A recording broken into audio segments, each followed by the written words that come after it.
chef de l'État a inauguré ce matin l'université. À l'atterrissage, l'avion du chef de l'État Félix Tshisekedi. Au Conseil des ministres ce matin, le président Félix Tshisekedi a souligné.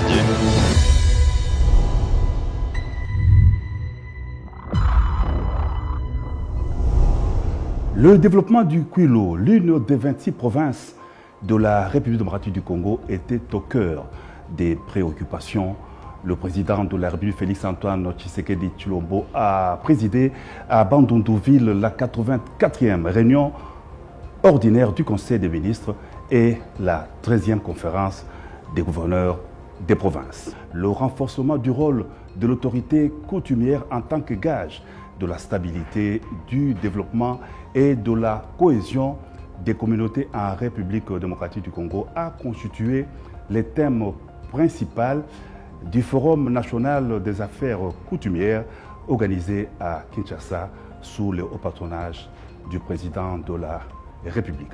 Était également au centre des préoccupations le deuxième recensement général de la population et l'habitat qui pourra intervenir 42 ans après le premier recensement de 1984. Une table ronde des bailleurs de fonds pour le financement de ces recensements a été organisée.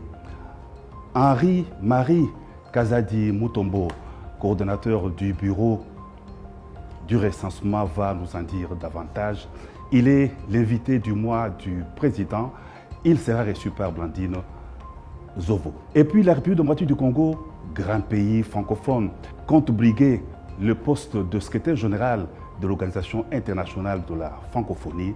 Le président de la République a présenté la candidate de la RDC à ces postes aux ambassadeurs des pays membres de la francophonie accrédités à Kinshasa, en République démocratique du Congo. Une figure de la lutte pour les droits afro-américains, Jesse Jackson, est décédé. Le président de la République, Félix-Antoine Tshisekedi Tshilombo, a rendu à Chicago, aux États-Unis d'Amérique, le dernier hommage à l'illustre disparu qui a eu des liens historiques avec la République démocratique du Congo.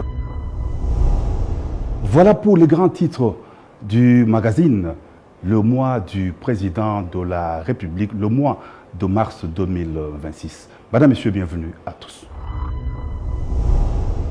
Le renforcement du rôle de l'autorité coutumière, gage de la stabilité, du développement et de la cohésion des communautés en République démocratique du Congo, c'est le thème principal du Forum national des affaires coutumières qui a été organisé au Centre culturel et artistique sous le haut patronage du président de la République, Félix-Antoine Tshisekedi Tshilombo. Ce forum se veut un cadre national inédit de réflexion, de concertation et d'orientation stratégique consacré à la gouvernance coutumière, à l'intégration de peuples autochtones pygmées et à la production d'une politique nationale du secteur. Dans son discours d'ouverture des travaux, le président de la République a insisté sur la nécessité d'adapter le cadre juridique aux réalités du terrain. L'enjeu aujourd'hui est de passer du cadre juridique à la pratique, du texte à la gouvernance quotidienne, a dit le chef de l'État. Cela permettra de renforcer le rôle de l'organisation des entités coutumières afin d'en faire des véritables leviers de développement à la base. Le président de la République a aussi condamné les tentatives de forces d'agression rwandaises de substituer les chefs légitimes par des individus imposés qui sont étrangers aux coutumes locales. Un homme de Dieu, figure de la lutte pour les droits afro-américains, Jesse Jackson, est décédé. Le président de la République, Félix-Antoine Tshisekedi Tshilombo, a participé aux obsèques de l'illustre disparu qui a eu des liens historiques avec la République démocratique du Congo. Le chef de l'État a salué la mémoire d'un homme dont l'engagement pour les droits civiques et la dignité des Noirs ont marqué l'histoire contemporaine. La présence du président de la République à ces obsèques a été tout un symbole. Jesse Jackson était proche de la RDC durant des moments les plus difficiles de la marche du pays vers la démocratie. Désigné envoyé spécial des États-Unis pour l'Afrique, il a eu une rencontre mémorable avec le patriarche Étienne Tshisekedi Wamulumba, très engagé dans les combats pour la démocratie et les droits de l'homme en RDC. Jesse Jackson est décédé le 17 février 2026 à l'âge de 84 ans. À marge de la rentrée parlementaire, dont l'ouverture de la session ordinaire était prévue pour le lundi 16 mars 2026, le président de la République Félix-Antoine Tshisekedi Tshilombo a reçu à la Cité de l'Union africaine les présidents du Sénat Sama Lukonde et de l'Assemblée nationale MM Boshi. Les échanges ont porté sur le mécanisme de suivi et les rôles du Parlement dans la mise en œuvre des accords de paix de Washington. Les priorités législatives pour soutenir les initiatives de paix et de stabilité dans l'Est du pays étaient aussi évoquées au cours de cette rencontre. Traditionnellement consacrée au contrôle de l'action gouvernementale et des textes législatifs majeurs, la session parlementaire de mars se penchera aussi sur les enjeux liés à la paix et la sécurité du pays.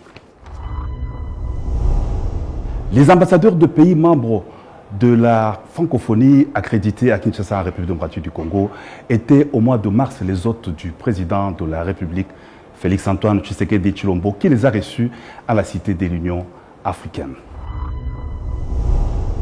Le chef de l'État a remercié leurs différents pays de l'accompagnement des efforts menés pour la restauration de la paix durable dans l'Est de la République démocratique du Congo. En prélude aux prochaines assises du sommet de la francophonie, le président de la République a réitéré l'engagement de la RDC de contribuer au renouveau et au rayonnement d'une francophonie plus forte, plus cohérente et plus proche du peuple. À cette occasion solennelle, le chef de l'État a sollicité le soutien des pays membres de la francophonie à la candidature de Mme Juliana Lumumba, fille du héros national Patrice Emery Lumumba, au poste de secrétaire général de l'Organisation internationale de la francophonie. D'une impérieuse nécessité, le deuxième recensement général de la population et de l'habitat doit s'effectuer en République démocratique du Congo.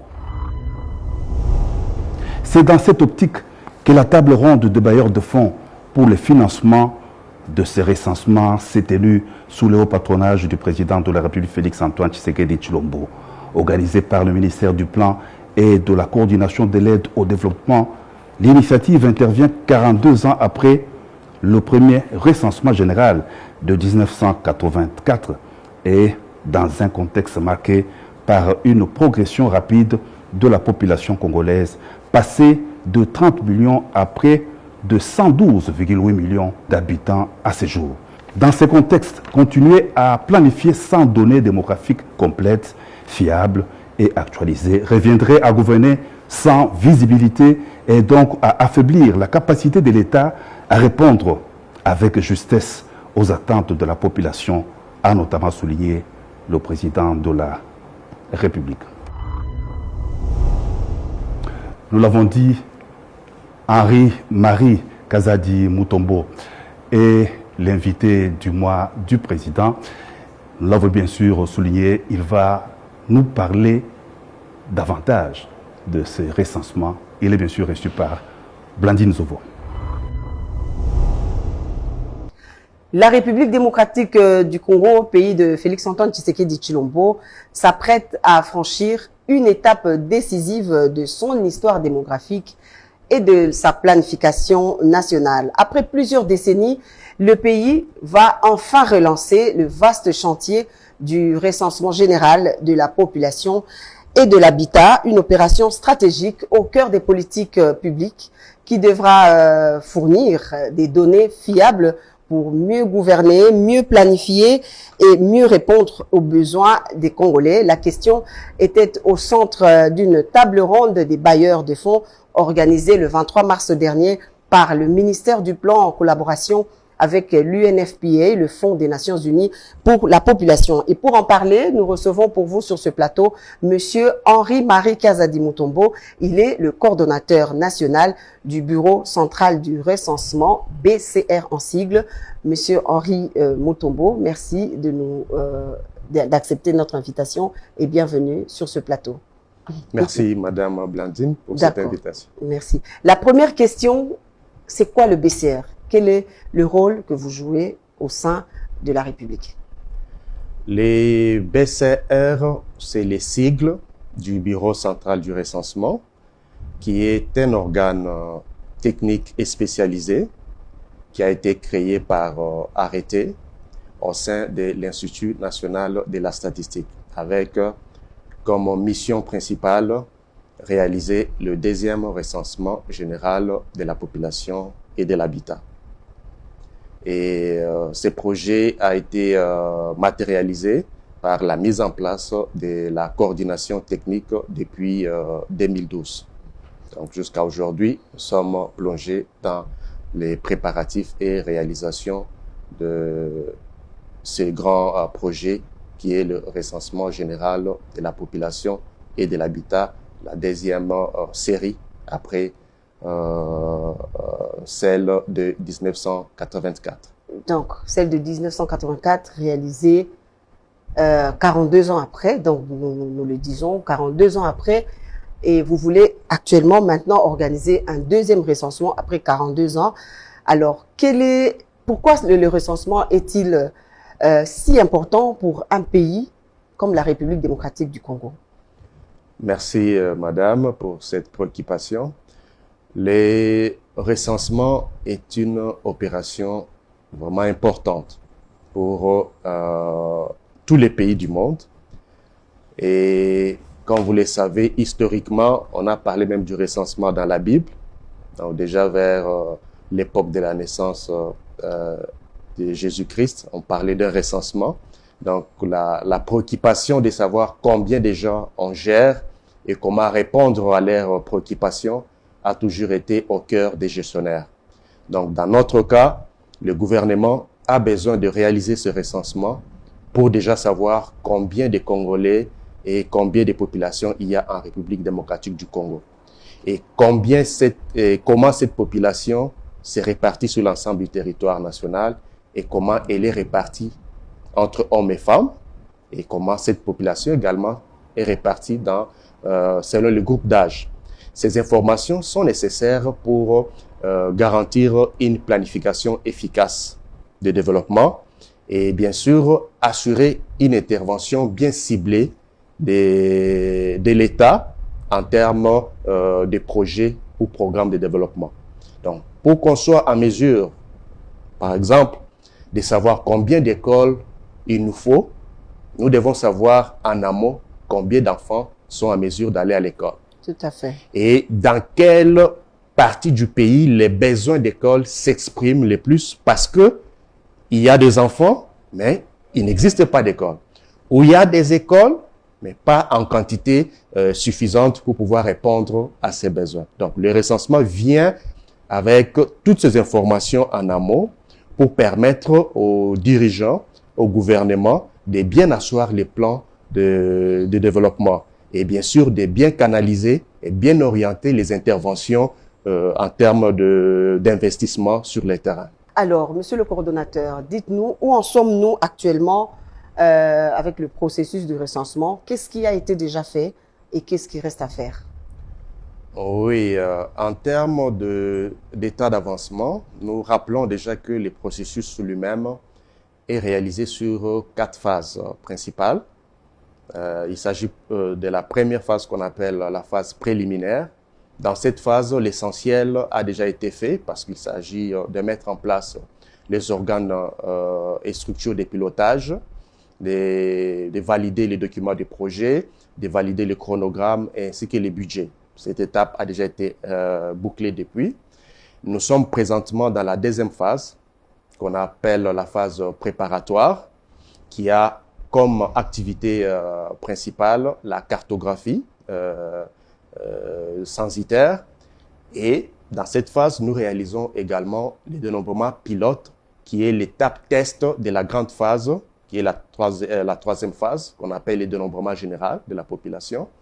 Et à l'issue de la troisième phase, qui est celle du dénombrement général de la population, nous passerons à la dernière phase, qu'on appelle la phase post-censitaire, qui concerne les traitements, analyse de données, la publication et la dissémination des résultats. Et dans cette phase également, nous réalisons ce que nous appelons l'enquête de couverture, qui nous permet de nous rassurer de la complétude de la collecte durant la phase 3, qui est celle du dénombrement général de la population. Donc, vous avez déjà des agents du BCR sur le terrain, ou c'est un travail qui se fait d'abord dans les bureaux, sur les ordinateurs? Oui, c'est un travail qui est progressif. Donc, pour l'instant, nous finalisons les préparatifs au niveau des bureaux. Et pour ce qui est de la cartographie, avant l'étape proprement dite de la collecte des données de la cartographie sur le terrain, il y a d'abord une étape préliminaire de préparation des cartes, des fonds de cartes au niveau du bureau. Et dans cette étape, nous avons procédé par une sorte de quadrillage du pays dans des aires potentielles qu'on appelle aires de dénombrement, qui sont à l'étape du bureau comme données provisoires, parce que c'est inspiré, où on a fait recours à l'imagerie satellitaire et aux limites administratives pour pouvoir les découper. Et maintenant, nous passerons à l'étape purement de collecte des données de la cartographie sur le terrain. Et à cette phase, nous procéderons d'abord par un recrutement et une formation des agents qui vont faire le terrain. Ce sera des agents temporaires par rapport à l'activité. Et à la fin de la cartographie, nous allons encore revenir sur un autre recrutement et une formation des agents recenseurs, donc ceux-là qui seront utilisés à l'étape du dénombrement général. Qu'est-ce qui a motivé l'organisation de cette table ronde des bailleurs? Déjà, nous devons souligner le fait que l'organisation d'une telle activité relève un peu des pratiques en la matière dans la plupart des pays, parce que, comme vous le savez, le recensement de la population et de l'habitat, c'est une opération complexe, plus vaste, et qui exige beaucoup de ressources, que ce soit des ressources humaines, que ce soit des ressources financières et même logistiques. Et la plupart des pays organisent ce genre d'opérations pour pouvoir boucler les budgets et réunir tous les moyens qu'il faut. Parce que lorsqu'on se lance déjà dans une telle entreprise, on ne devait pas avoir des problèmes de financement. Donc, les gouvernements étant conscients du fait qu'il est buté à des multiples besoins, multiples priorités, le gouvernement a fait recours également aux partenaires techniques et financiers pour pouvoir l'aider dans la mobilisation des ressources nécessaires pour pouvoir réaliser ces projets. Donc, c'est une démarche, je dirais, des pratiques usuelles dans la plupart des pays, même des petits pays que la RDC, qui ont moins de 10 millions d'habitants, recourent également à ce genre de mobilisation. Mais plus forte raison, notre pays qui compte plus de 100 millions d'habitants aujourd'hui, et avec un budget qui dépasse les 100 millions de dollars. On parle de 192 millions de dollars américains, c'est quand même un budget énorme. Et les bailleurs qui étaient conviés à cette table ronde, quel a été l'apport, la nature de l'apport de chaque bailleur? Oui, déjà, il faut souligner le fait que l'État congolais reste les principaux bailleurs dans les financements du projet, parce qu'au-delà de ce qui avait été annoncé comme budget à mobiliser, nous l'avons rappelé au début de l'émission, que le bureau central du recensement est en place depuis 2012. Il est opérationnel depuis 2012 et depuis toutes ces années, l'État continue à appuyer les projets.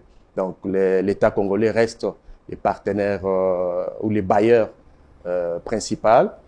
Et pendant les travaux de la table ronde, il y a eu un certain nombre de bailleurs qui se sont prononcés qui ont fait des engagements dans le sens d'appuyer également les efforts du gouvernement. Et leurs engagements vont en termes de moyens financiers aux moyens logistiques. Et d'autres, leur apport est beaucoup plus en termes d'expertise ou d'accompagnement technique.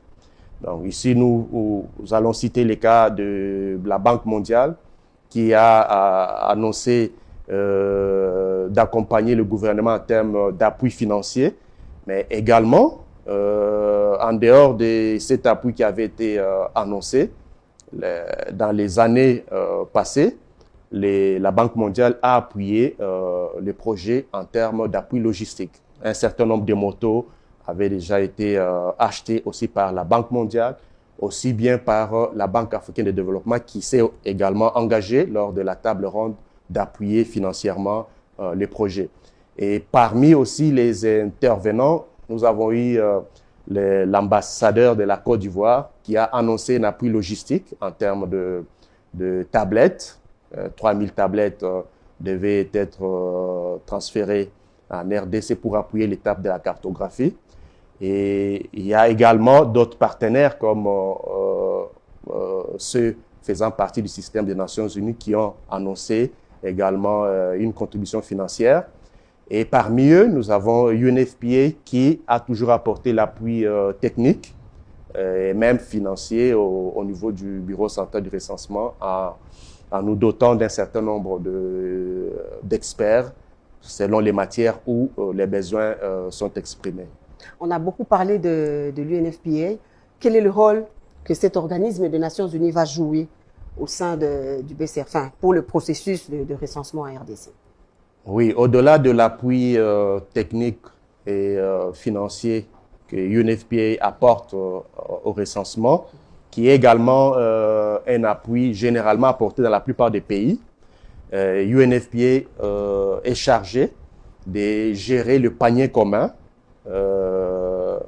des fonds, parce que dans ces processus, l'idéal ou la pratique consiste à mettre le fonds dans un seul panier, qu'on appelle le panier commun ou basket fund, qui permet à chaque partenaire qui s'est engagé et même aux partenaires potentiels qui viendront sûrement à la suite de cette table ronde, de cet appel du gouvernement, de mettre les fonds dans ces paniers de manière à garantir une certaine transparence au niveau de la gestion. Donc, chaque partenaire qui met ses fonds aura un regard sur la manière dont ces ressources seront utilisées. On a vu cette table ronde se tenir, il y a eu des bailleurs qui se sont prononcés. Est-ce que cela met fin à ce qu'on peut appeler l'appel de fonds des autres bailleurs où le processus reste ouvert, le panier reste encore ouvert? Les paniers restent encore ouverts parce que certains ont fait des promesses qui n'ont pas été rendues publiques lors de la manifestation, mais ils pourront se manifester plus tard parce que les budgets lui-même, lorsqu'on fait un calcul rapide par rapport au montant annoncé et aux engagements pris lors de la table ronde, il y a encore un gap à couvrir. De la mobilisation, de la sensibilisation de la population congolaise, parce que ça fait quand même 42 ans que ce recensement, le dernier recensement a eu lieu. Beaucoup de gens ne sont pas informés. Est-ce que le BCR va également prendre en charge l'aspect sensibilisation de la population et comment vous allez vous y prendre? Oui, c'est un aspect vraiment important pour pouvoir réussir une telle entreprise. Vous l'avez rappelé, plus de 32 ans plus tard, c'est vraiment énorme. La question du recensement reste une question, à mon avis, un peu inconnue de la plupart des Congolais, dont la majorité sont des jeunes qui sont nés après 1984. Et il est important de mettre l'accent sur la sensibilisation. Et les BCR travaillent d'arrache-pied sur ces aspects avec l'appui des UNFPA et du ministère du Plan et pour pouvoir préparer et mettre en œuvre toute la stratégie et tout le plan de sensibilisation qui devait atteindre tout le coin et recoins de la République. Donc, nous avons plusieurs canaux qui seront utilisés pour pouvoir atteindre la population.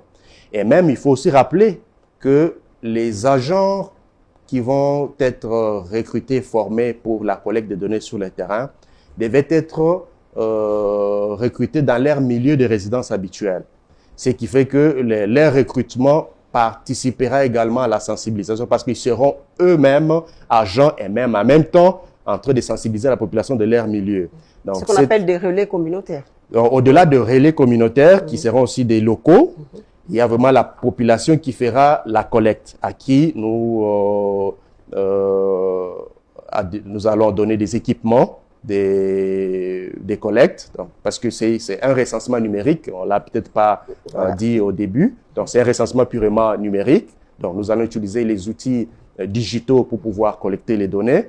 Donc, nous aurons des applications sur des tablettes et des smartphones. Ça ne sera plus avec du papier, des stylos? Non, ça sera plus comme les cas du recensement de 84. Nous n'allons pas utiliser des papiers parce que la technologie a beaucoup plus avancé.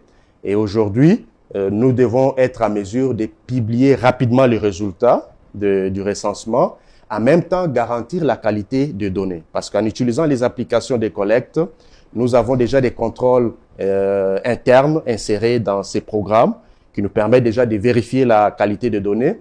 En même temps, nous devons assurer une transmission directe des données vers les serveurs. Et pendant que les données sont collectées sur le terrain et transmises vers les serveurs via Internet, nous avons une équipe de veille qui suit la couverture et même la qualité de données sur le terrain. Ça sera en temps réel. Vraiment en temps réel. Donc, cet exercice nous permettra d'avoir, une fois la collecte de terrain finie, d'avoir rapidement les premiers résultats, comme résultats préliminaires, et qui vont être analysés pour avoir les résultats définitifs. Donc, nous devons nous mettre à l'esprit que la sensibilisation reste un aspect plus important dans ces projets et nous allons utiliser tous les canaux possibles pour pouvoir atteindre la population. Et c'est comme ça que j'ai saisi aussi l'occasion pour vous remercier déjà de cette initiative, de cette invitation, parce que cela concourt également à la sensibilisation de notre population.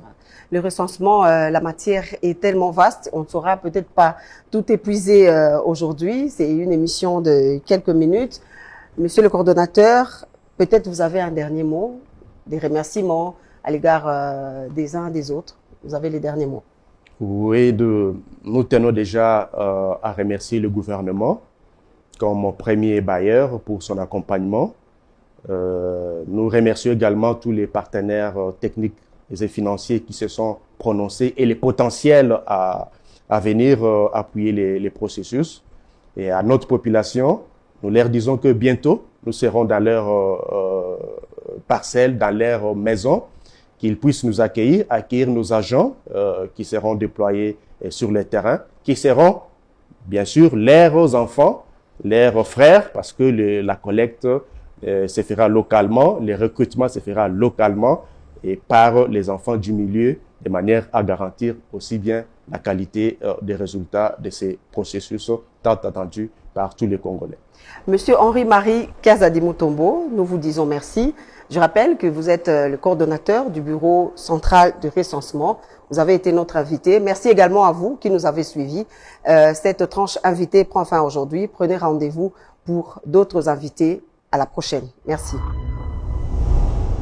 Écho des provinces, Bandundu-Ville en pleine effervescence a accueilli chaleureusement le président de la République Félix Antoine Tshisekedi Tshilombo en visite de travail et d'itinérance dans ses chefs-lieux de la province du Kwilu.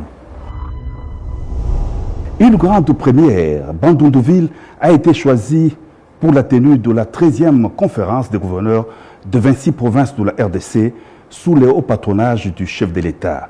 La transformation du secteur agricole, pastoral et halieutique, développement rural et connexion aux marchés urbains, c'est le thème principal de la 13e conférence des gouverneurs des provinces. Dans son allocution, le président de la République a invité les gouverneurs à formuler des recommandations réalistes pour la transformation du secteur agricole congolais et la stabilité institutionnelle des provinces. Le chef de l'État a aussi appelé les gouverneurs de province et les animateurs des assemblées provinciales à mettre un terme aux tensions politiques qui s'érigent en obstacle au développement de leurs entités territoriales. Après avoir ouvert les travaux, le président de la République, Félix-Antoine Tshisekedi Tshilombo, a également procédé à la clôture de la 13e conférence des gouverneurs de province le vendredi 27 mars 2026 à Bandundu-Ville. Dans son discours, le chef de l'État a souligné l'importance de l'agriculture pour la sécurité alimentaire et la création des richesses. Le président de la République prône la levée des blocages liés aux infrastructures, aux échanges et à l'énergie pour relancer l'agriculture. Après Bandundu-Ville, toutes les forces vives de Kikwit, une autre ville de la province du Kwilu, toutes ces forces vives ont réservé un accueil délirant au président de la République.